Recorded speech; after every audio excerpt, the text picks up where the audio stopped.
ராஜஸ்தானில் ஒரு 2 அண்ணன் தம்பிங்க.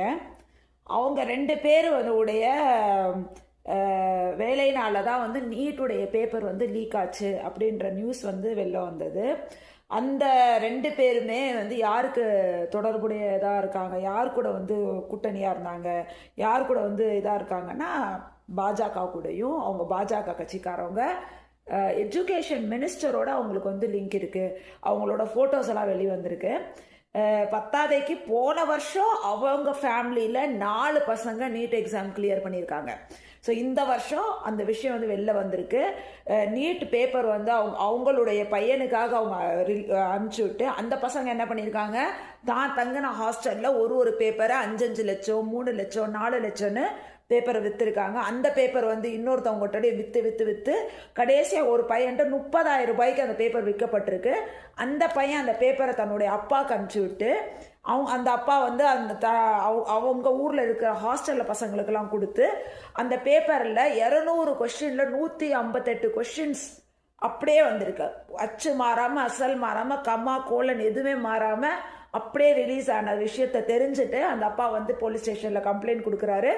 அப்புறம் இந்த விஷயம் பெருசாகி அதுக்கு முன்னாடி அவங்களுக்கு பயங்கர தடங்கள் நிறைய தடவை இல்லை, இது காப்பி கிடையாது, இது ஒரு பிடிஎஃப் தான், இதுல வெறும் நம்பர்ஸ் கொஞ்சம் ஒரு சில கொஸ்டின்ஸ் தான் மேட்ச் ஆயிருக்கு. எப்படி 80% கொஸ்டின்ஸ் அந்த பேப்பர்ல மேட்ச் ஆயிருக்கு. ஆனா அதுக்கும் ஒத்துக்கிறதுக்கு ரெடியா இல்லை.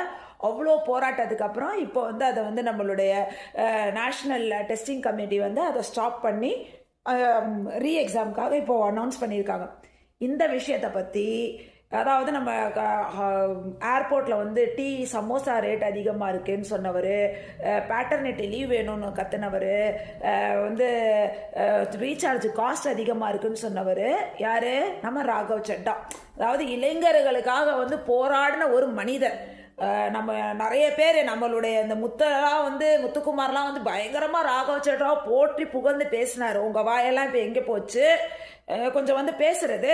ராகவ் சட்டா ஏன் நீட்டை பற்றி ஒரு வார்த்தை கூட பேசலை. பேப்பர் எப்படி லீக் ஆச்சு, ஏன் லீக் ஆச்சு, எத்தனை பசங்க சூசைட் பண்ணி செத்து போயிட்டாங்க, எத்தனை பசங்க ரோட்டில் இறங்கி போராடிட்டு இருக்காங்க. எஜுகேஷன் மினிஸ்டர் ரிசைன் பண்ணணும்னு இன்னைக்கு காக்ரோச் ஜனதா பார்ட்டி போராடிட்டு இருக்கு. அந்த அளவுக்கு ஆயிடுச்சு. ஆனால் ராகவ் சட்டா அதை பற்றியெல்லாம் கவலைப்படலை. எதை பற்றி கவலைப்பட்டிருக்காரு தெரியுமா? தன்னை சோஷியல் மீடியாவில் காமெடி பண்ணுறாங்களாம்.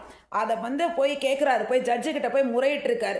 என்னை சோஷியல் மீடியாவில் எல்லாம் வச்சு என்னை ரொம்ப காமெடி பண்ணுறாங்க சார், எனக்கு ரொம்ப கஷ்டமாக இருக்குது சார், நீங்கள் என்னன்னு கேளுங்க சார்ன்னு கேட்டிருக்காரு. அதுக்கு ஜட்ஜு சொல்லியிருக்காரு, போப்பா வீட்டுக்கு போப்பா, உன்னை காமெடி பண்ணல, நீ இந்த கட்சியிலேருந்து அந்த கட்சியில் தாவனல, அந்த கோவ